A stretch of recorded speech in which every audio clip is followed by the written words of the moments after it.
हाँ तो बच्चों, पिछली क्लास में हम लोग पढ़ रहे थे अबाउट यू कैन से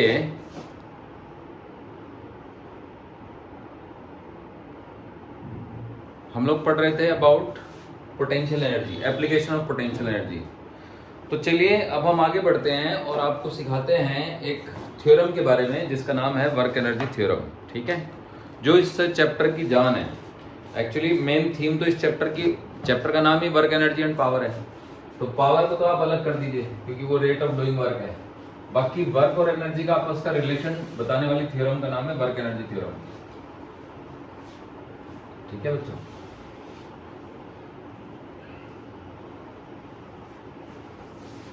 जो कि बहुत ही आसान है actually.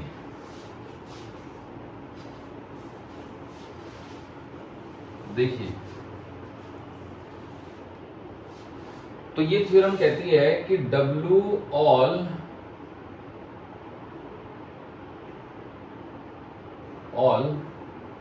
is equal to K final minus K initial. This is called work energy theorem.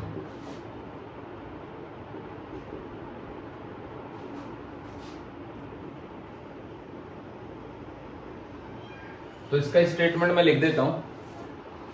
This theorem states that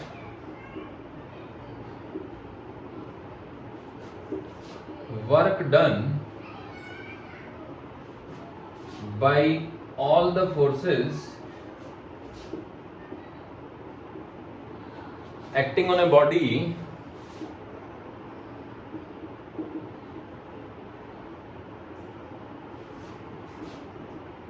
is equal to the change in kinetic energy of the body.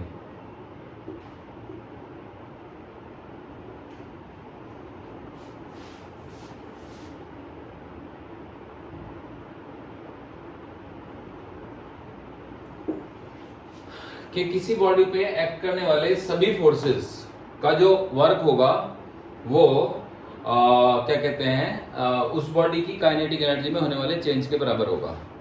तो मान लीजिए कि उस पर कुछ कंजर्वेटिव फोर्सेस एक्ट कर रहे हैं सिग्मा एफसी, कुछ उस पर नॉन कंजर्वेटिव फोर्सेस एक्ट कर रहे हैं सिग्मा नॉन कंजर्वेटिव, कुछ उस पर एक्सटर्नल फोर्सेस एक्ट कर रहे हैं एफ एक्सटर्नल, है ना, और कुछ उस पर कोई सूडो फोर्स भी एक्ट कर रहे हैं पी एस ई, या फिर एक ही लिख देते हैं सूडो फोर्स को, तो नहीं बहुत सारे हो सकते हैं सूडो फोर्सेस भी।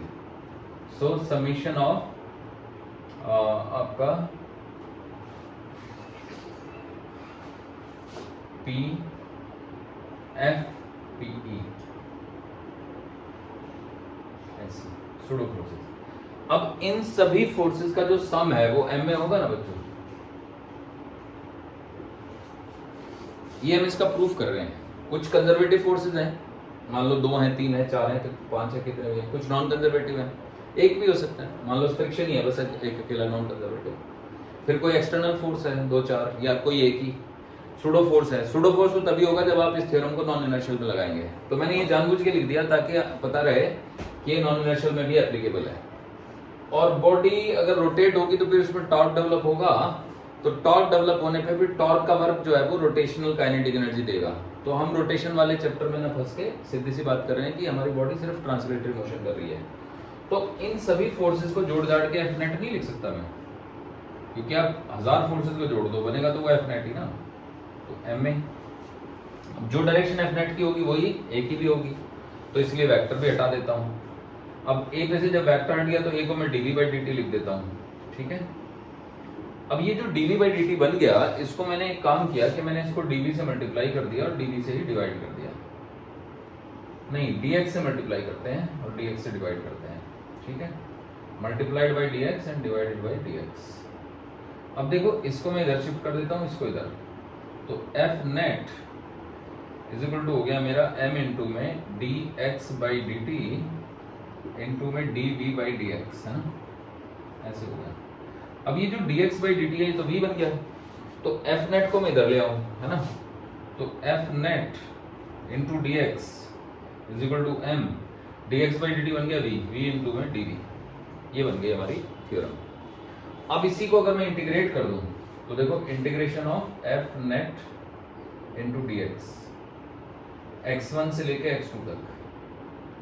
अब क्योंकि नेट फोर्स जो है वो इन सभी का रिजल्टेंट है, तो सभी का रिजल्टेंट है, जब मैं सब अलग अलग रख के इंटीग्रेट करूंगा तो सबका वर्क आ जाएगा। और ये हो गया हमारा m इंटू में v dv, और यहाँ पे v1 से लेके v2 तक। तो v1 में उसकी इनिशियल स्पीड मान रहा हूँ और v2 फाइनल स्पीड मान रहा हूँ। तो ये तो w ऑल हो गया, और ये हो गया आपका m बाहर, तो v का स्क्वायर बाई 2, लिमिट लग गई v1 स्क्वायर से लेके v1 से लेके v2 तक। तो w ऑल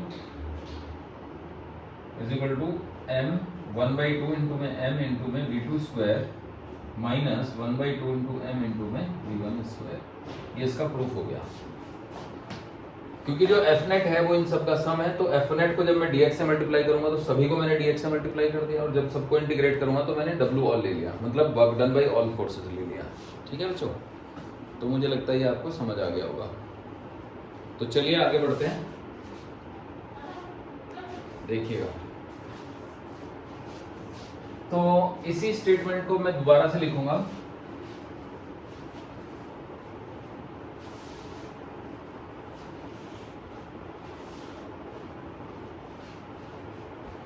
देखिएगा, तो जब हम इसी को दोबारा से लिखते हैं तो हम लिखते हैं W all is equal to, W all में W conservative plus W non conservative plus W external plus W pseudo is equal to K final minus K initial. ये हमारी थ्योरम हो गई। अब मान लो हम इनर्शियल फ्रेम में हैं, in an inertial frame. Inertial frame का मतलब उसमें कोई नकली सूडो फोर्स नहीं है, ठीक है, मतलब वो फ्रेम एक्सेलेटेड नहीं है। तो अगर एक्सेलेटेड नहीं है तो फिर कोई सूडो फोर्स तो होगा नहीं, तो बस जो भी होंगे रियल फोर्सेस होंगे, नॉन कंजर्वेटिव और external is equal to K final minus K initial. अब आपको याद होगा कि W कंजर्वेटिव तो माइनस ऑफ डेल्टा U होता है, क्योंकि पोटेंशियल एनर्जी एसोसिएट होती है कंजर्वेटिव फोर्सेस के साथ। तो माइनस का delta U plus W non conservative plus W external is equal to K final minus K initial को हम डेल्टा K कह सकते हैं। अब इसको जब हम उधर ले जाएंगे तो ये delta K plus delta U बन जाएगा। तो W non conservative plus W external is equal to बन गया आपका delta K plus delta U। अब देखा जाए तो इसका मतलब हो गया K final minus K initial और plus U final minus U initial. अब इसको मैं ऐसे लिख लेता हूँ, कैसे लिख लेता हूँ देखो, अगली लाइन में लिखूंगा WNC plus W external is equal to K final plus U final bracket K initial plus U initial bracket. अब ये K final plus U final जो है ना, मतलब अगर हम फ्लूइड की बात करें तो फ्लूइड में जो है ना प्रेशर एनर्जी भी होती है, बट अगर हम बात करें सॉलिड्स की तो उनके पास दो ही एनर्जियां होती है, काइनेटिक और पोटेंशियल। तो ये मैकेनिकल एनर्जी कहलाएगी सॉलिड की, और ये भी मैकेनिकल। तो ये फाइनल, ये इनिशियल, तो हम इसको लिख देते हैं E final minus E initial या फिर डेल्टा E। अब ये जो रूप है ना इस थ्योरम का, ये बड़ा मजेदार रूप है कि भैया जो नॉन कंजर्वेटिव फोर्स और एक्सटर्नल फोर्स के वर्क होते हैं वही मैकेनिकल एनर्जी को बदलते हैं। अब यहाँ से एक बहुत मजेदार रिजल्ट भी निकल के आ सकता है, और वो ये है, देखो, इफ WNC जो है वो जीरो हो, साथ ही साथ एंड लगा दो W एक्सटर्नल भी जीरो, और सूडो फोर्स तो हो ही नहीं, बात तो इनर्शियल फ्रेम की हो रही है, ठीक है। तो उस केस में जो डेल्टा E है वो जीरो हो जाएगा, यानी कि जो E final minus E initial है वो जीरो हो जाएगा, यानी कि जो E फाइनल है वो E इनिशियल के बराबर हो जाएगी, यानी कि जो K final plus U final है वो K initial plus U initial के बराबर हो जाएगा। ये बन गई हमारी थ्योरम। इस थ्योरम को हम कहते हैं या फिर इक्वेशन कह सकते हैं, इसको कंजर्वेशन ऑफ मैकेनिकल एनर्जी की इक्वेशन कह सकते हैं, या theorem of conservation of mechanical energy. तो इसका स्टेटमेंट ये होता है कि अगर एक्सटर्नल नॉन कंजर्वेटिव फोर्सेस का वर्क जीरो और एक्सटर्नल फोर्सेस का वर्क जीरो हो और सूडो का तो वर्क जीरो हो ही हो, तो उस केस में मैकेनिकल एनर्जी कंजर्व रहेगी। अब देखो, तीन तीन का जीरो बोलने के बजाय आप सीधा ही कहते हो ना कि अगर सिर्फ कंजर्वेटिव फोर्सेस वर्क कर रहे हो, तो इसका स्टेटमेंट मैं ऐसे बोल देता हूं, if only conservative forces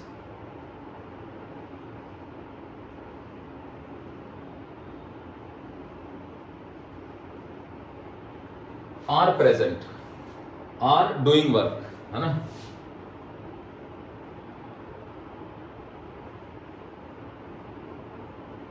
then mechanical energy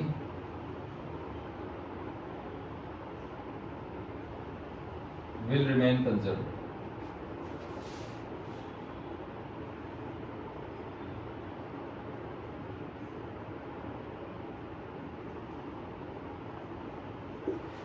अगर केवल कंजर्वेटिव फोर्सेस वर्क कर रहे हो, मतलब प्ले कर रहे हो, एक्ट कर रहे हो, तो नॉन कंजर्वेटिव फोर्सेस अगर एक्ट भी कर रहे हो तो उनकी वजह से कोई डिस्प्लेसमेंट ना आ रहा हो, ठीक है ना, तो उस केस में मैकेनिकल एनर्जी रहेगी कंजर्व। तो ये एक बहुत ही बढ़िया सी इक्वेशन बन गई और ये काफ़ी सारी जानकारी आपको मिल गई है थ्योरी के मामले में, ठीक है।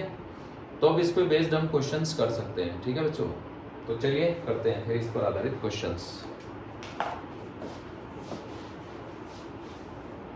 तो देखिए वर्क एनर्जी थ्योरम पे आधारित क्वेश्चन हम सॉल्व करेंगे।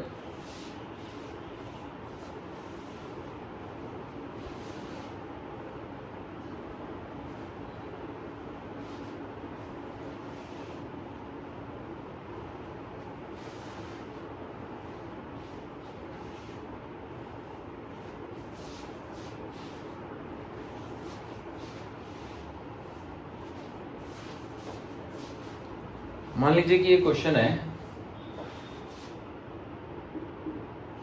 क्वेश्चन ये है बच्चों,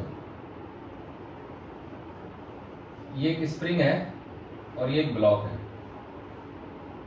और इसके नीचे ना सपोर्ट है, ये सपोर्ट, ब्लॉक एम मास का और स्प्रिंग का कांस्टेंट के।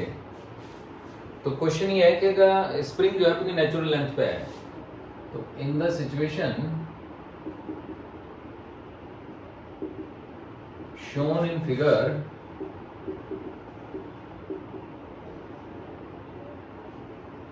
जो ये फिगर शो करी है हमने, इसमें the spring is at its natural length. अब जब मैं कहता हूं कि अपनी नेचुरल लेंथ पे है, तो मैं एक दूसरे शब्दों में ये कहना चाह रहा हूं कि ना तो स्प्रिंग खिंचा हुआ है और ना ही दबा हुआ है। Find maximum extension in the spring when the support is suddenly removed। अगर हम सपोर्ट को सडनली रिमूव कर दें तो स्प्रिंग में कितना क्या कहते हैं एक्सटेंशन आएगा, ये बताना है, ठीक है बच्चों। तो देखिए बड़ा ही अच्छा क्वेश्चन है ये। तो देखिए सपोज करो कि हमने सपोर्ट को रिमूव कर दिया, ठीक है। तो रिमूव करते ही ये स्प्रिंग नीचे जाएगा, तो मैं यहाँ पे बना देता हूँ साइड में डायग्राम।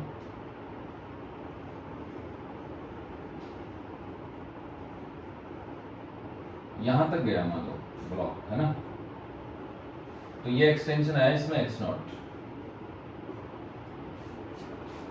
अब ये गया क्यों नीचे, तो एक्चुअली जैसे ही आपने इसको हटाया सपोर्ट को, समझ रहे हो बच्चों, तो इस पे यहाँ पे नीचे को mg लग गया और क्योंकि ये तो अपनी नेचुरल लेंथ पे था तो kx की वैल्यू 0 थी।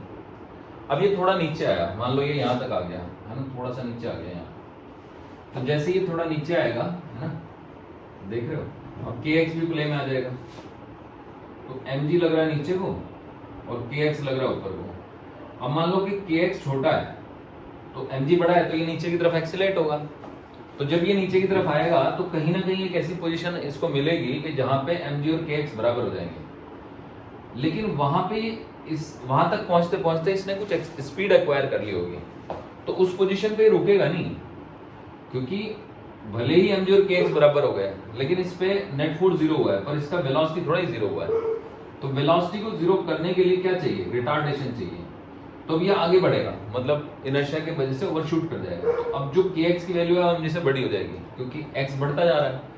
तो अब नेट फोर्स ऊपर को हो गया, तो इसमें रिटार्डेशन आएगा। रिटार्डेशन आते आते आते आते आते ये कभी ना कभी रुक जाएगा। तो यहाँ पे ये रुक गया है, तो यहाँ पे ये रेस्ट पे था और यहाँ पे भी ये रेस्ट पे आ गया है। क्यों आ गया है? क्योंकि भैया नीचे जाते जाते कभी रुक गया है, रुकने के बाद फिर ऊपर की। अब क्या हुआ कि यहाँ पे mg है, ठीक है, और ये kx0 है, तो kx0 निश्चित रूप से बड़ा है mg से, तभी तो इसको ऊपर खींच लेगा, और ऊपर खींच के ये निश्चित रूप से यहीं तक आ जाएगा। यहाँ तक आने के बाद अब फिर से वो kx0 तो खत्म हो गया, mg रह गया, तो mg इसको नीचे लेके जाएगा। समझ रहे हो बच्चों? तो आप जान लो कि सिमेट्री बनेगी, सिमेट्री से ये ऐसे ही डोलता रहेगा जिंदगी भर। अब आप कहोगे सर प्रैक्टिकली तो ऐसा नहीं होता, प्रैक्टिकली तो रुक जाता है थोड़ी देर में। तो उसका रीजन ये है कि प्रैक्टिकली क्या होता है ना, एयर रेजिस्टेंस होते हैं, तो एयर रेजिस्टेंसेस के चलते ये रुक जाएगा प्रैक्टिकली। तो धीमे धीमे धीमे धीमे ये रुक जाएगा, क्योंकि जब ये ऊपर जा रहा होगा तो एयर रेजिस्टेंसेस के ऊपर आने का विरोध करेगा, नीचे जा रहा हो तो नीचे जाने का विरोध करेगा, मतलब एयर रेजिस्टेंसेस का हमेशा ही अपोज करता रहेगा। तो अगर एयर रेजिस्टेंसेस का हमेशा से ही अपोज कर रहा है तो फिर ये रुक ही जाएगा बेचारा, ठीक है। तो तब तक ये मूव होता रहेगा। तो होपफुली आप लोग समझ गए। तो अब देखिए आगे, हाँ, तो हम इसमें लगाएंगे वर्क एनर्जी थ्योरम। तो यूजिंग वर्क एनर्जी थ्योरम, तो देखिएगा अब इस पे कौन कौन वर्क कर रहा है। एक तो ग्रेविटी वर्क कर रही है, एक वर्क स्प्रिंग कर रहा है, तो that must be equal to k final minus k initial. This is our work energy theorem, ठीक है। अब ग्रेविटी का वर्क निकालना तो कोई ज्यादा मुश्किल काम है नहीं, क्योंकि ग्रेविटी फोर्स तो नीचे को लग रहा है, और इसकी तली जो है वो यहाँ पे थी और तली ही यहाँ पे है, तो तली से तली का डिस्प्लेसमेंट देखेंगे, या फिर टॉप से टॉप का, या फिर सेंटर से सेंटर का। तो हम तली से तली का देख रहे हैं। तो ग्रेविटी का वर्क तो हो गया जी mg इंटू में x0। अब स्प्रिंग फोर्स का वर्क देखो। अब स्प्रिंग फोर्स kx लग रहा है ऊपर को, जा ही रहा है नीचे को, मान लो dx इसका डिस्प्लेसमेंट है, तो स्प्रिंग का वर्क हो गया माइनस का kx dx, है ना। अब लेकिन ये पूरा वर्क नहीं हुआ, तो इसको जो है ना आपको इंटीग्रेट करना पड़ेगा। क्या इंटीग्रेट करना पड़ेगा? x इसका खिंचाव है, तो x की वैल्यू 0 से लेके और x0 तक जाएगी, तो 0 से लेके और x0 तक। अब यहां देखो kf, तो क्योंकि k फाइनली रुक गया और इनिशियली भी रुका हुआ है, तो k final is 0 and k initial is also 0, तो 0 माइनस 0। समझ गए बच्चों? तो कुल मिला के आप जान सकते हो कि 0 माइनस 0 ऐसे करके आ जाएगा। तो ये हो गया आपका mg इंटू में x0, k को कॉमन ले लेते हैं, तो ये x इंटू में dx रह गया 0 से लेके x0 तक, is equal to 0 minus 0। 0 minus 0 is 0। यहाँ पे इंपॉर्टेंट बात यह है कि यहाँ पे सपोर्ट थी, तो जिस समय पे आपने सपोर्ट हटाई उस समय रुका हुआ था, फिर उसके बाद यहाँ पे mg बड़ा लग गया kx से, तो ये नीचे की तरफ जाने लगा। एक टाइम ऐसा हुआ दोनों फोर्स बराबर हो गए, एक टाइम ऐसा हुआ kx बड़ा हो गया, रिटार्डेशन आने लगा, तो ये जब रुकेगा उसके बाद आगे और नीचे नहीं जाएगा। तो ऑब्वियस सी बात है कि अगर ये रुक गया तो इसका मतलब डेफिनेटली k फाइनल 0 हो गई। अब देखो इसका इंटीग्रेशन कर देते हैं, तो mg into x0 minus k ये हो जाएगा x²/2 और लिमिट लग जाएगी 0 से लेके x0 तक इज इक्वल टू 0। तो ये हो गया mg इंटू में x0 माइनस k इंटू में x0²/2 माइनस 0, है ना। तो क्या आ गया बस ये, तो आप देख सकते हो ये आ गया हमारा mg इंटू में x0 minus half of k into में x0 का स्क्वायर इज इक्वल टू 0। तो mg इंटू में x0 is equal to half of k into में x0 का स्क्वायर। x0 से x0 काट दो तो x0 की वैल्यू आ गई आपकी 2mg/k, ये आ गई की वैल्यू। तो हमने इस तरीके से इसमें मैक्सिमम एक्सटेंशन निकाल दिया है। समझ आ गया? अब इसी का हम एक और मेथड भी लगा सकते हैं, और वो मेथड है आपका एनर्जी मेथड, यानी कंजर्वेशन ऑफ मैकेनिकल एनर्जी। तो देखो इसी का मैं दूसरा मेथड सिखाता हूँ आपको, ठीक है। ये तो हटा ही दो बस। तो दूसरा मेथड, मेथड नंबर 2,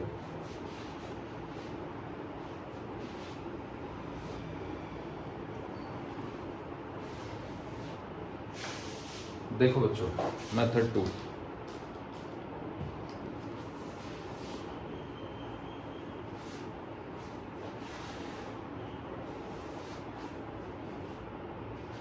मेथड 2 क्या है?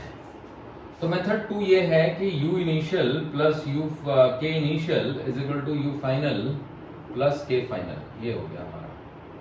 अब क्या है ना, ग्रेविटी के लिए हमें ना एक डेटम ढूंढना पड़ता है, तो हम डेटम कहाँ ढूंढें? तो चलो मान लो नीचे सबसे नीचे वाली वैल्यू डेटम है। डेटम आप कहीं पे भी ले सकते हो, द लोअर मोस्ट पोजिशन जहां पे जाके रुक गया वो डेटम है। अब k इनिशियल 0 है, तो u इनिशियल का मतलब है कि डेटम से ये x नॉट हाइट पे है, शुरुआत में, तो mg इंटू में x नॉट, और k इनिशियल तो 0 है ही। अब k फाइनल 0 है। अब देखो फाइनली जो ब्लॉक है वो डेटम पे ही आ गया, तो उसकी ग्रेविटेशनल पोटेंशियल एनर्जी तो 0 हो गई, पर यहाँ पे स्प्रिंग में नेचुरल लेंथ पे था ये, तो स्प्रिंग में स्टोर्ड कोई एनर्जी नहीं थी, पर अभी स्प्रिंग खींचा हुआ है, तो खींचे हुए स्प्रिंग में कुछ पोटेंशियल एनर्जी आ जाएगी ना, तो हो जाएगी हाफ k इंटू में x नॉट स्क्वायर। इस मेथड की अच्छी बात है कि आपको इंटीग्रेशन नहीं करना पड़ता, क्योंकि ऑलरेडी आप कर चुके हैं ना पोटेंशियल एनर्जी का डेरिवेशन। अब देखो x नॉट से x नॉट कट गया, तो ये हो गया mg is equal to 1/2 into में k x नॉट, तो यहाँ से x नॉट की वैल्यू आ गई 2mg/k, ऐसे करके हमारा x नॉट की वैल्यू आ गई। तो इस तरीके से आप समझ गए होंगे कि फिर से वही मेथड, वही आंसर आ गया। अब एक और मेथड ले लेते हैं। अब डेटम को मान लो हम ऊपर ले लेते हैं, यहाँ पे ले लेते हैं, कोई जरूरी थोड़ा ही हम डेटम को बॉटम पे लें, तो मान लो यही है हमारा डेटम को, सही है। तो अगर डेटम को हमने यहाँ पे ले लिया तो शुरू में तो पोटेंशियल एनर्जी भी 0 हो गई, ठीक, लेकिन जब हमारी बॉडी पहुंच गई नीचे तो हमारे पास दो किस्म की पोटेंशियल एनर्जी हो गई, एक तो स्प्रिंग में स्टोर्ड और दूसरी माइनस का mgx नॉट, है ना, और काइनेटिक एनर्जी तो 0 ही है, मतलब kf तो 0 है ही, ki 0 है ना, समझ रहे बच्चों। फाइनली हमारे पास दो टाइप की पोटेंशियल एनर्जी हो गई। तो अब ये चीज इधर आ जाएगी, तो जब ये इधर आ जाएगी तो ये mgx नॉट बनेगा, है ना, तो चलो रहने दो इसको, यहाँ पे लिख देता हूँ, तो सॉल्व होके बनेगा mg इंटू में x naught is equal to half k into में x नॉट स्क्वायर, है ना, x नॉट कट जाएगा, फिर आंसर तो वही आना है। ये भी एक मेथड हो गया। अब एक मेथड मैं आपको थोड़ा और बता रहा हूँ, वो थोड़ा नॉन कन्वेंशनल है, मतलब बिल्कुल ही अलग है वो मेथड, उसका इससे कुछ लेना देना नहीं, वर्क से कोई लेना देना नहीं है उसका, उसका लेना देना है सिमेट्री से। अब सिमेट्री ये कह रही है क्योंकि इसको डोलना है ऐसे ऐसे, इस पॉइंट और इस पॉइंट के बीच में, तो यहाँ पे इसका एक्सेलरेशन कितना है, a is equal to mg minus kx जो कि 0 है डिवाइड बाई m, यानी कि g। तो यहाँ पे भी तो एक्सेलरेशन g होना चाहिए ना ऊपर को। वैसे भी अगर आपने SHM पढ़ा हो तो ये एक्सट्रीम पोजीशन हो गई, एक्सट्रीम पोजीशन पे पार्टिकल रुकेगा ना, ये तो SHM करेगा, तो यहाँ पे भी इसका एक्सेलरेशन g होना चाहिए, तो kx naught minus mg divide by m should also be equal to d, तो g must be equal to kx naught minus mg divided by m, समझे बच्चों। तो यहाँ से इधर ले आओ उसको, क्योंकि अगर यहाँ पे एक्सेलरेशन g है, यहाँ पे तो g है ही, तो यहाँ भी g होना चाहिए, बस यहाँ ऊपर को होना चाहिए, तो ऊपर को कौन सा फोर्स लगेगा, kx नॉट, नीचे को mg, समझे। तो ऊपर वाला फोर्स माइनस नीचे वाला फोर्स डिवाइड बाई मास। अब देखो ये mg हो गया, तो mg is equal to k into x naught minus mg, इस mg को इधर ले आओ तो 2mg is equal to k into x naught, तो यहाँ से x नॉट की वैल्यू हो गई 2mg/k।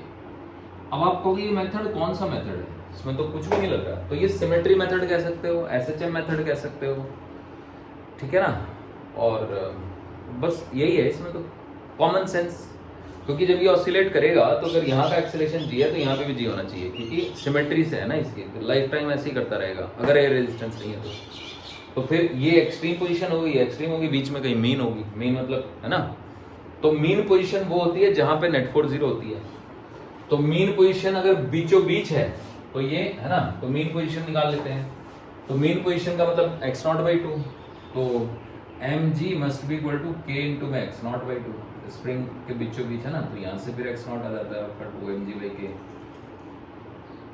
क्योंकि अगर ये एक्सट्रीम पोजीशन है तो ये भी एक्सट्रीम है, तो बीचों बीच होगी ना मीन, तो मीन पोजीशन वो है जहाँ पे ये आधा यानी x नॉट बाई 2 नीचे आ गया है, तो वहाँ पे नेट फोर्स 0 है, तो mg और k x नॉट बाई 2 दोनों बराबर होने चाहिए। अब अगर कोई कहे कि ये एम्पलीट्यूड कितना है इसका, तो x नॉट बाई 2 एम्पलीट्यूड है ना, क्योंकि दो एक्सट्रीम पोजीशन के बीच की जो डिस्टेंस होती है उसका जो आधा होता है वही एम्पलीट्यूड होता है, ठीक है बच्चों, समझ आ गया। तो होपफुली आप लोग समझ गए। तो चलिए आगे बढ़ते हैं और इससे मिलता जुलता एक और क्वेश्चन करते हैं। देखो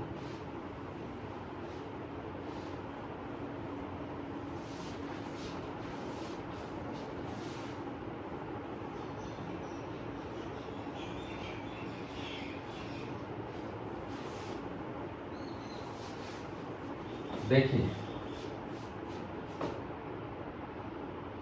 मान लीजिएगा कि ये पुली है ऐसे, है ना, और यहाँ पे एक ब्लॉक रखा हुआ है ऐसे। ब्लॉक का मास है कैपिटल एम और नाम है उसका बी, और यहाँ पे एक स्प्रिंग है और ये ब्लॉक है ए और इसका मास है स्मॉल एम, और यहाँ पे एक सपोर्ट है।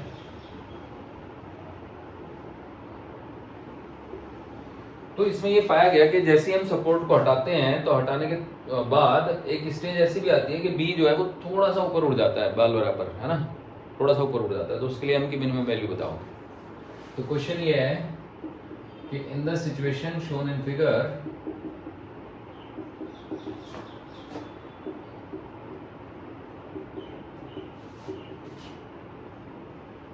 it is found that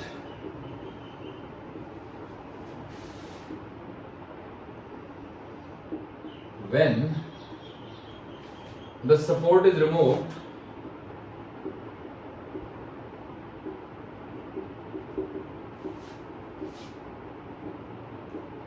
the block B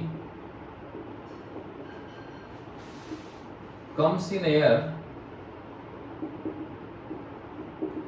for a very small duration, small time, है ना, बहुत ही थोड़े से टाइम के लिए, बहुत ही small duration, for a while, for just a few, just an instant, for an instant, for a very small time, for an instant.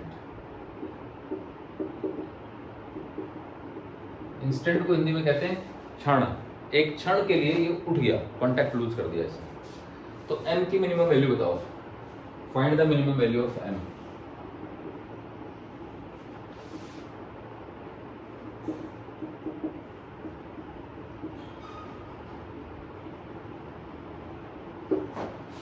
अब देखिए जैसे ही आप सपोर्ट हटाएंगे, है ना, तो ये m नीचे आएगा, तो ये स्प्रिंग खींचेगा और m नीचे आएगा। तो हम इसका दूसरा डायग्राम बना रहे हैं।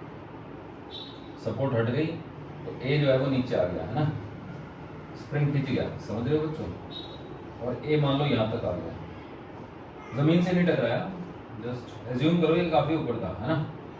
तो इसमें कुछ खिंचाव आ गया, मतलब अपनी प्रेजेंट पोजीशन से प्रेजेंटली वो यहाँ था, एक्स नॉट अमाउंट पे नीचे चला गया सपोज, है ना,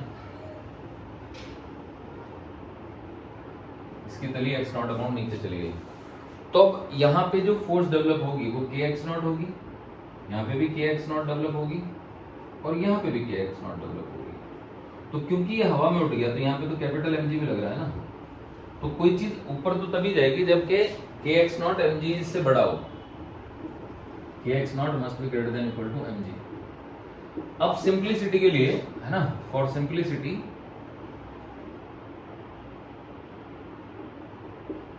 मैं कह रहा हूं कि भैया मान लो के एक्स नॉट एम जी के बराबर ही है बस, क्योंकि जस्ट उठाइए बस, हवा में एक पल के लिए आ गया, एक इंस्टेंट के लिए।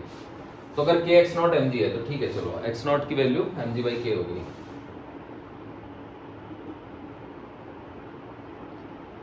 अब इसमें हम वो थ्योरम लगाएंगे वर्क एनर्जी जो हमने पहले लगाई थी, ठीक है। तो वो थ्योरम थी कि W gravity plus W spring is equal to k final minus k initial. बिल्कुल ये तो वही क्वेश्चन हो गया ना पुराना वाला ही। सो W ग्रेविटी हो गया mg इंटू में स्मॉल mg इंटू में x नॉट, और ये हो गया k इंटू में x इंटू में dx limit 0 to x naught and that is equal to 0 minus 0, क्योंकि k फाइनल भी 0 है, k इनिशियल भी 0 है। तो ये बन गया आपका mg इंटू में x naught minus half k into में x नॉट का स्क्वायर इज इक्वल टू 0। तो यहाँ से x नॉट की वैल्यू आ जाएगी हमारी 2 mg बाई k, ये वही वैल्यू है जो पहले भी आई थी। अब इन दोनों x नॉट को कंपेयर कर देंगे, तो from this and from this क्या हो गया, capital mg by k is equal to 2 small mg by small k cut गया, g कट गया, स्मॉल m की वैल्यू आ गई कैपिटल m बाई 2। समझ गए बच्चों, ये हमारा आंसर आ गया। तो जब जब स्मॉल m की वैल्यू कैपिटल m बाई 2 होगी तब ये इसको ऊपर उठा देगा।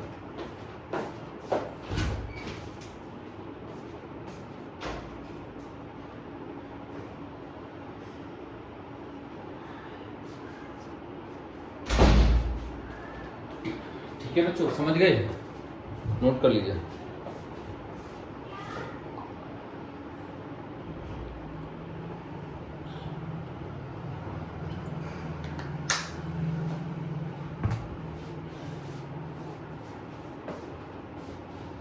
चलिए अब आगे बढ़ते हैं और कुछ क्वेश्चन करते हैं, ठीक है। देखिए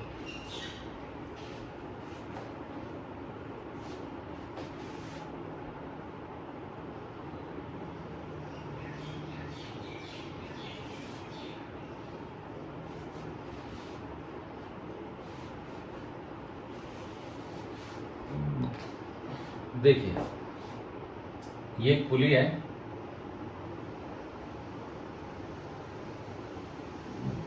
और ये एक और पुली है,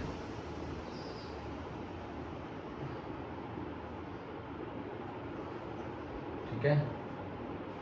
और ये रस्सी ऐसे आ गई, ये स्प्रिंग हो गया है ना, ये स्मॉल एम हो गया, ये इसका नाम है, ये आपका कैपिटल एम है, बी इसका नाम है। तो फिर से वही बात है कि जब हमने ए को छोड़ा तो ये पाया कि ए को छोड़ने के बाद बी जो है वो थोड़ी देर के लिए हवा में आ गया। क्वेश्चन है इन द सिचुएशन, ये सपोर्ट है,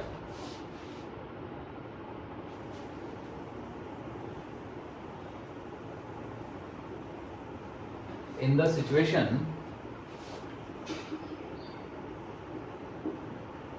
shown in figure,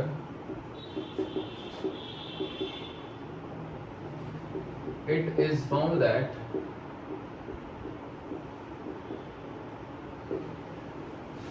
if the support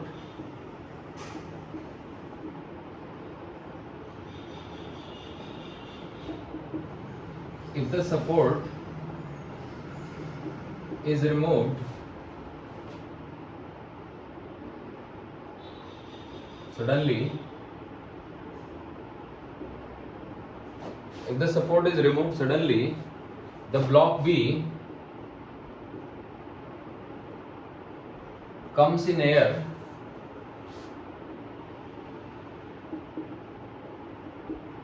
for an instant.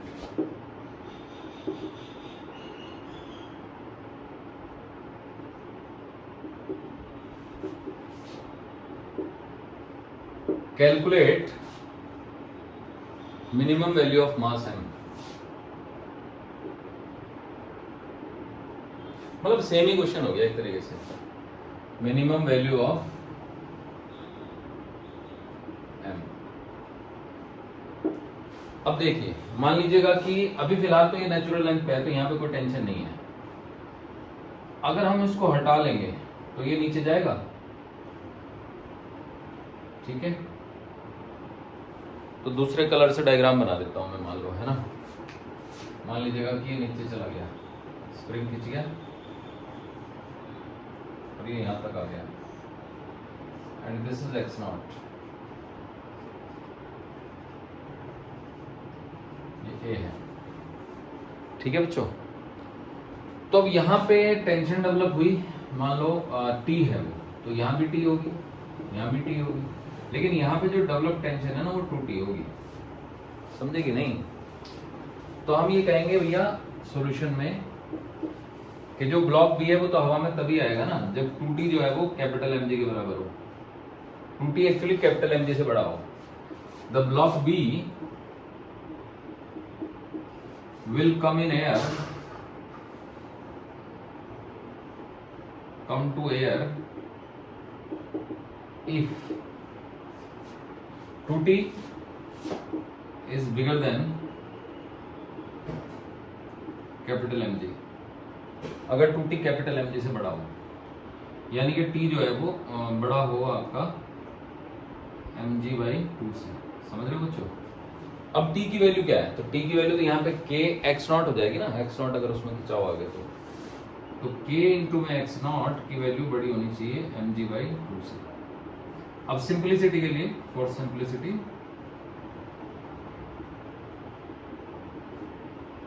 I can say kx not बराबर होना चाहिए कैपिटल mg/2 के, है ना। अब यहाँ पे फिर से वही हम वर्क एनर्जी थ्योरम लगाते हैं। For block A, for A mg into में x naught minus kx into में dx का इंटीग्रेशन 0 से लेके x नॉट तक, work done by gravity, work done by spring is equal to 0 - 0। Final kinetic energy minus initial kinetic energy, तो ये हो गया आपका mg इंटू में x naught minus half of k into में एक्स नॉट का square is equal to 0 minus 0, 0 हो गया। तो mg is equal to 1/2 into में k इंटू में एक्स नॉट हो गया, तो ये हो गया 2 small mg is equal to k x naught, है ना। इक्वेशन नंबर 2 ये 1 है, तो फ्रॉम 1 एंड 2 यहाँ पे देखो, फ्रॉम 1 एंड 2 क्या हो जाएगा हमारा, capital mg by 2 is equal to 2 into small mg, g से जी कट गया तो small m must be equal to capital M by 4, यानी 1/4 मास इसको उठा देगा। अब ऐसा क्यों हुआ, तो ऐसा इसलिए हुआ क्योंकि भैया यहाँ पे अपने पुली की मदद से टेंशन जो है वो डबल कर ली, समझ गए बच्चों। तो इस तरह से ये क्वेश्चन हो गया, आई होप आप लोग समझ गए। चलिए अब एक और सवाल देता हूं, देखो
देखो बच्चों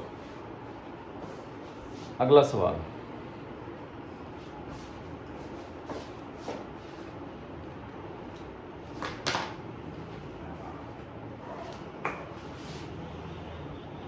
in the situation shown in figure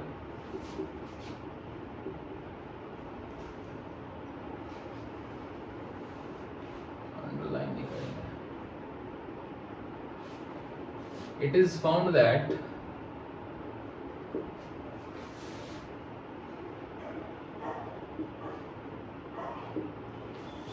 when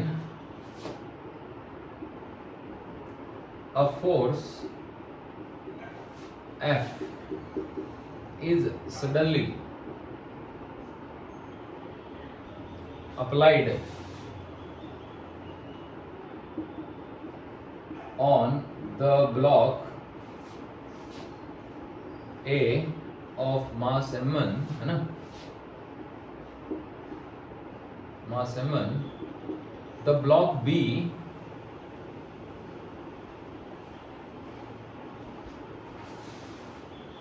get slightly displaced, तो ब्लॉक बी जो है वो स्लाइटली डिस्प्लेस हो गया। फाइंड द मिनिमम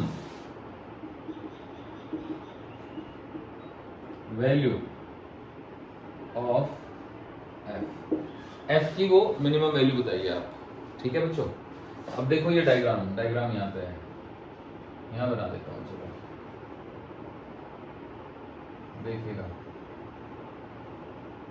ये एक ब्लॉक है बी जिसका मास है m2, ये एक स्प्रिंग है, और ये एक ब्लॉक है ए जिसका मास है m1, और ये है वो अप्लाइड फोर्स है। अब यहाँ पे कोएफिशिएंट ऑफ फ्रिक्शन है म्यू और यहाँ भी है म्यू, मतलब दोनों कोएफिशिएंट ऑफ फ्रिक्शन बराबर हैं। तो अब देखिए अब हम यहाँ पे करेंगे सॉल्यूशन, सही है बच्चों। तो चलिए सॉल्व करते हैं।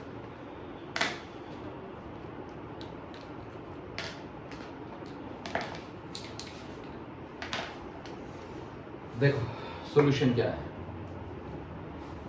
तो जैसे ही हमने इस पे फोर्स लगाया तो मान लो M1 आगे बढ़ गया, ठीक है, M2 भी वही है, स्प्रिंग खिंच गया, M1 यहाँ आ चुका है, F तो लग ही रहा है इस पे, है ना, तो इसमें कुछ खिंचाव आ गया है x0 का, समझ रहे हैं बच्चों? मतलब जो ब्लॉक ए है अपनी प्रेजेंट पोजीशन से x0 अमाउंट से आगे चला गया है और B जो है वो मूव होने वाला है, तो यहाँ पे एक फोर्स डेवलप हुआ kx0, यहाँ पे भी kx0 डेवलप होगा और यहाँ पे जो फोर्स डेवलप होगी वो है म्यू इंटू में m2g, समझे कुछ? तो अब इसने कहा है कि बस, वैसे तो और भी फोर्सेस लग रहे हैं, एक तो नीचे को लग रहा है m2g, एक ऊपर को लग रहा है m2, है ना, एक यहाँ पे नीचे को लग रहा है m1g, एक यहाँ पे ऊपर को लग रहा है n1, तो ये तो है ही, f भी है ही।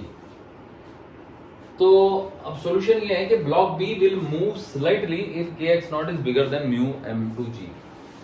The block B will move slightly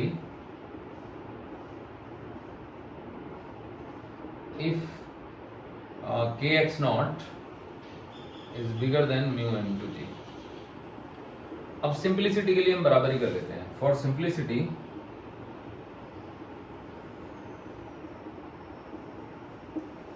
kx0 is equal to mu m2g,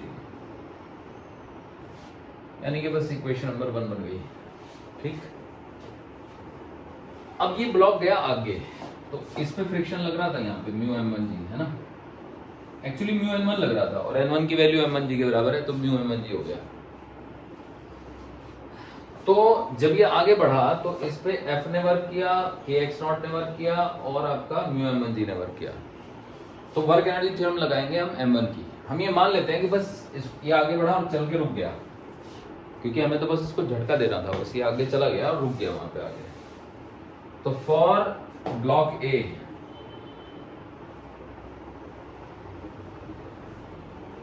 F का वर्क हो गया fx0, म्यू mg का वर्क हो गया माइनस म्यू m1g इंटू में x0, और फिर स्प्रिंग का वर्क हो गया k इंटू में x इंटू में dx and the limit goes from 0 to x0।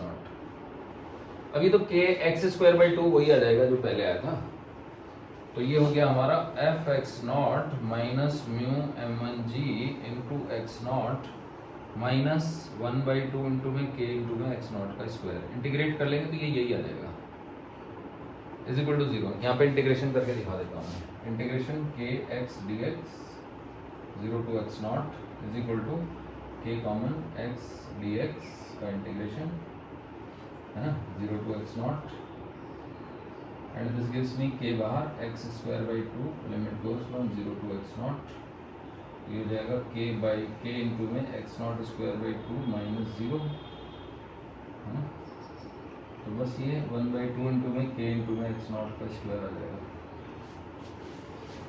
समझ में आ गया? तो ये इंटीग्रेशन हमें बार बार यूज होगा, मतलब हर बार ही तो यूज हो रहा है। तो अब हम क्या करते हैं ना, x0 को काट देते हैं, तो f की वैल्यू आ गई हमारी mu m1g plus half k x0। अब देखो k x0 की वैल्यू तो म्यू m2g है, तो यहाँ से f की वैल्यू आ गई mu m1g plus 1/2 into mu into m2 into g। या तो चाहो तो ये f की मिनिमम वैल्यू है बच्चों, तो चाहो तो आप ऐसे भी लिख सकते हो, f min is equal to, है ना, mu common m1 plus m2/2 into G भी कॉमन, ऐसे आ गया आंसर। तो ये भी काफी बढ़िया क्वेश्चन है जो हमने कर लिया है, ठीक है। तो और आगे बढ़ेंगे, इसकी स्प्रिंग के ऊपर तो और भी क्वेश्चन है, ठीक है।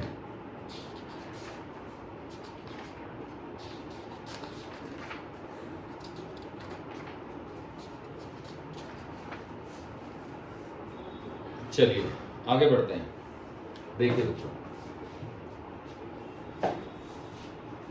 इसको मैं मिटा देता हूं,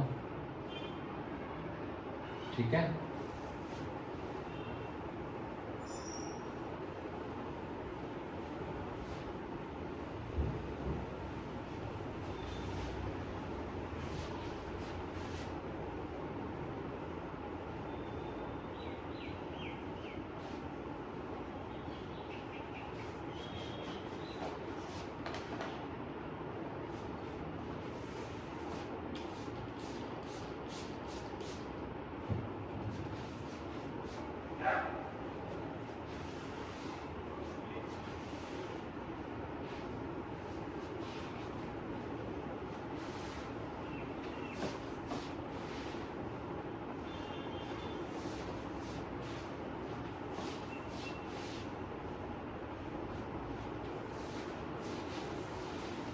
देखो जी बच्चों,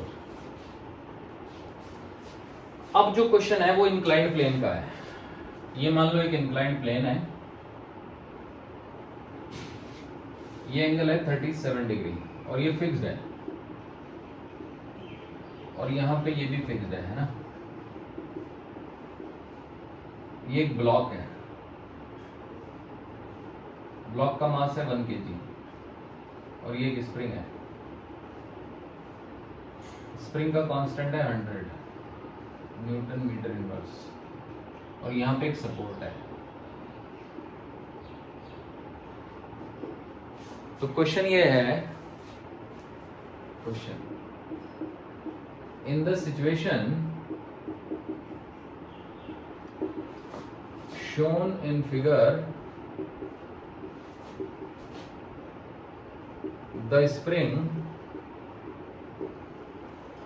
is at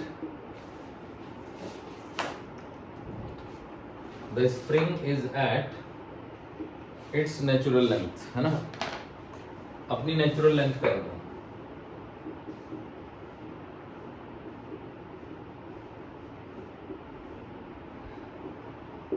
स्प्रिंग अपनी नेचुरल लेंथ पे है। When the support is suddenly removed,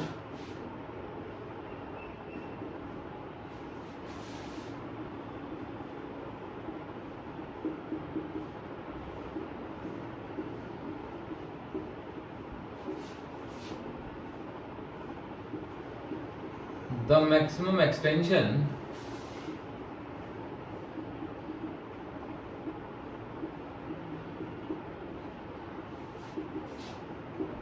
in the spring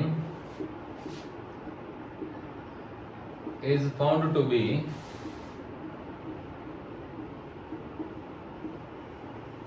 10 centimeter. Find the value of coefficient of friction between the block and the inclined plane. Find the value of coefficient of friction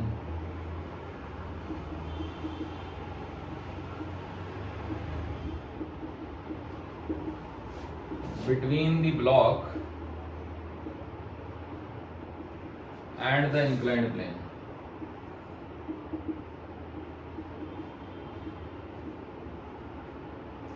ये question है बच्चों, इसको आप note कर लो ध्यान से।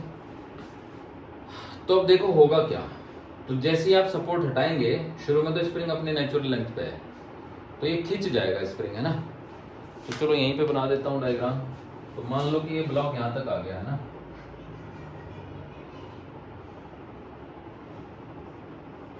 और ये खींचा हुआ स्प्रिंग ऐसे ऐसे दिख रहा है, ओके।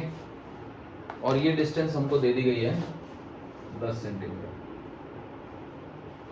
10 सेंटीमीटर को 0.1 मीटर लिख देंगे हम, है ना।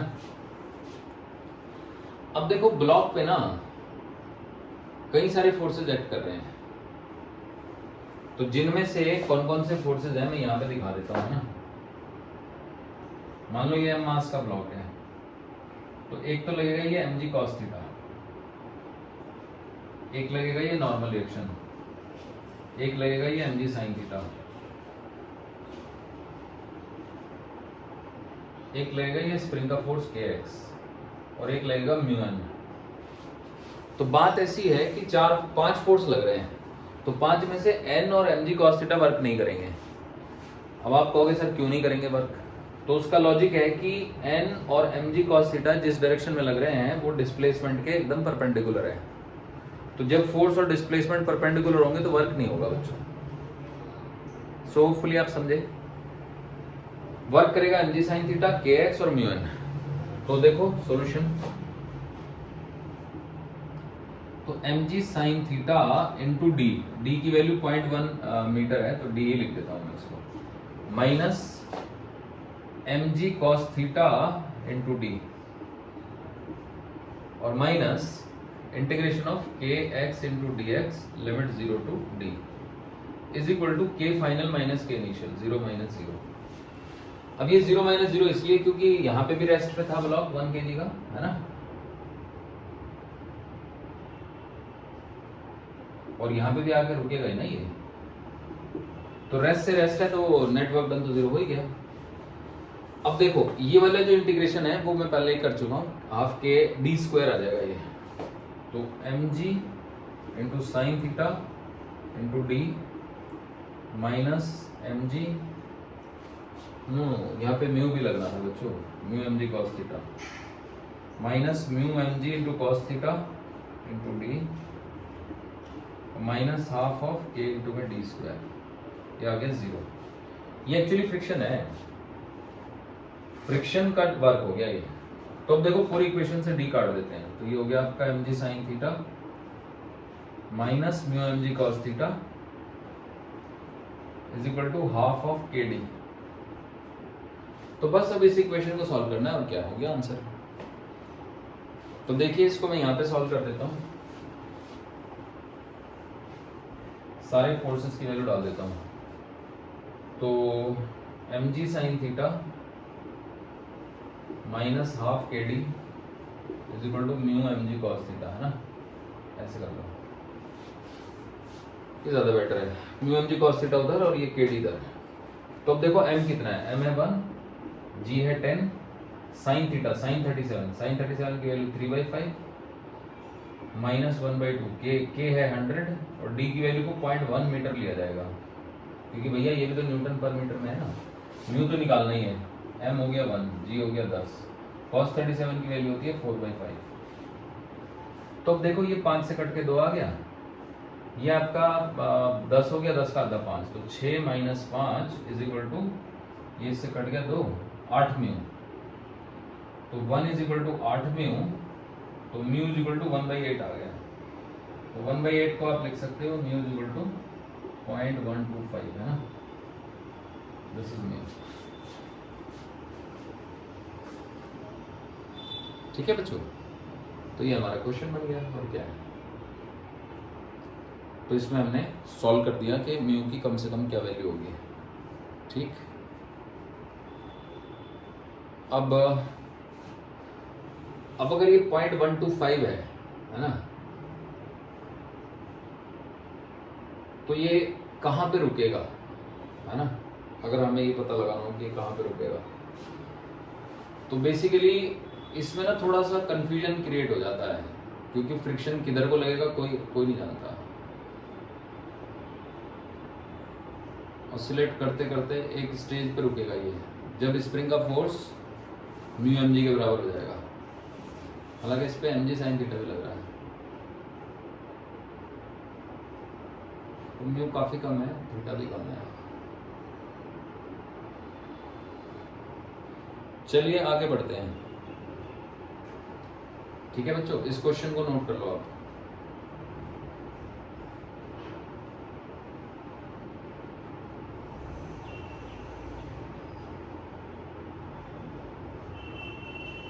इसके बाद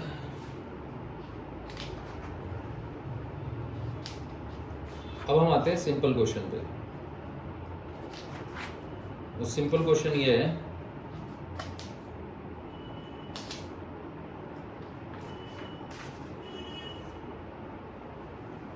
देखो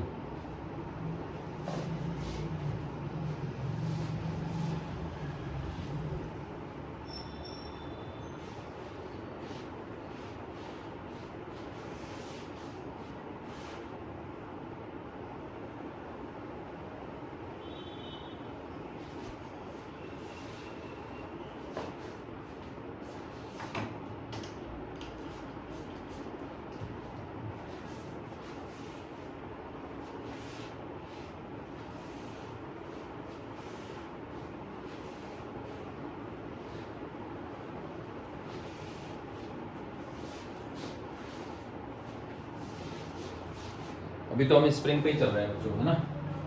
तो देखिए एक सिंपल सा केस लेता हूँ।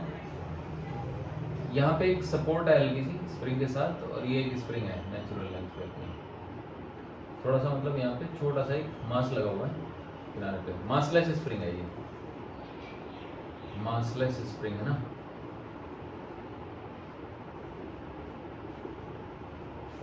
अब यहां से एक ब्लॉक आ रहा है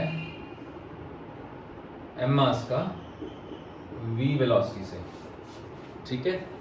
तो क्वेश्चन ये है कि find maximum compression in the spring, और कोई फ्रिक्शन नहीं है, फ्रिक्शनलेस। तो फाइंड मैक्सिमम कंप्रेशन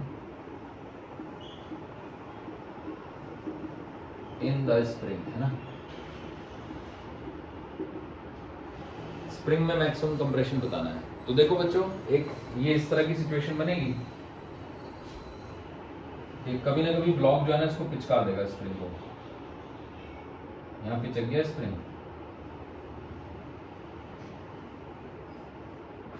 तो इसमें मतलब मान लीजिए कि ये एंड यहाँ पे था और अब ये यहाँ पे है, तो ये x नॉट हो गया। तो x नॉट का कंप्रेशन आ गया। अब ब्लॉक की काइनेटिक एनर्जी कहाँ गई? अब एक्चुअली इसमें ना हम ये लगा सकते हैं, as there are only conservative forces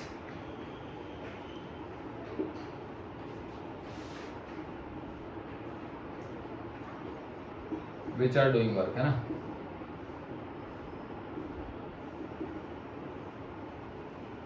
तो मैंने बताया था जब जब कंजर्वेटिव फोर्सेस वर्क करेंगे तब तब आपका मैकेनिकल एनर्जी कंजर्वेशन आप लगा सकते हो। तो U I plus K I is equal to U F plus K F. तो यू आई तो जीरो है और के एफ जीरो है, के एफ इज जीरो। तो U I zero, zero plus K I is half of M into में B square and U F is, तो finally तो spring compress हो गया ना एक्स नॉट अमाउंट से, तो हाफ ऑफ के इंटू में एक्स नॉट स्क्वायर, ऐसा आ गया। तो अब देखो हाफ से हाफ काट देंगे तो यहाँ से एक्स नॉट की वैल्यू आ जाएगी आपकी 2 नहीं आएगा, 2 तो कट ही गया, m v naught square by m v square by k, ठीक है। ये एक्स नॉट स्क्वायर है, तो एक्स नॉट की वैल्यू आएगी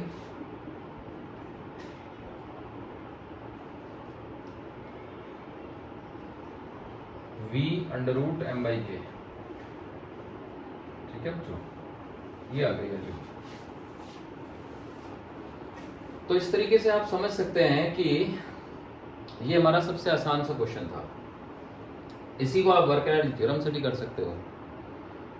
तो वर्क एनर्जी थ्योरम से करके दिखा देता हूं, ठीक है ना। देखिए ग्रेविटी तो वर्क कर नहीं रही है, समझ रहे हैं बच्चों, gravity is not doing work. तो कौन वर्क करेगा? Spring force. और जब ये आगे बढ़ेगा तो स्प्रिंग फोर्स इस पर लगेगा kx, वो भी minus k x into D x, क्योंकि जब ये आगे बढ़ रहा होगा तो स्प्रिंग फोर्स मेरी तरफ लग रहा होगा, जाए आगे रहा है फोर्स मेरी तरफ लग रहा है, तो नेगेटिव हो गया वर्क। इसी को इंटीग्रेट करना होगा 0 से लेके x नॉट तक। अब that is equal to k initial, k final which is 0 minus k initial which is half of m into में v स्क्वायर, क्योंकि work done is equal to change in kinetic energy. तो minus k x square by 2 limit goes from 0 to x naught is equal to minus half of m into में v square, minus से minus उड़ा दिया मैंने, तो k into में x naught का square by 2 minus 0 is equal to half of m into में v square. अब ये हो गया वही आंसर आ गया 1/2 k इंटू में x naught square is equal to 1/2 into में m इंटू में v स्क्वायर। तो सॉल्व करेंगे तो वही आ जाएगा, x naught is equal to v under root k by m, है ना। पिछली बार हो सकता है मैंने m बाई k लिख दिया हूँ, k बाई m आएगा, ठीक है। नो m बाई k आएगा, m इधर है ना, v under root m by k by m आएगा, मैंने सही लिखा है, ठीक है बच्चों। तो चलिए फिर आगे के कॉम्प्लिकेटेड केस में नेक्स्ट क्लास में कराता हूँ, ठीक है।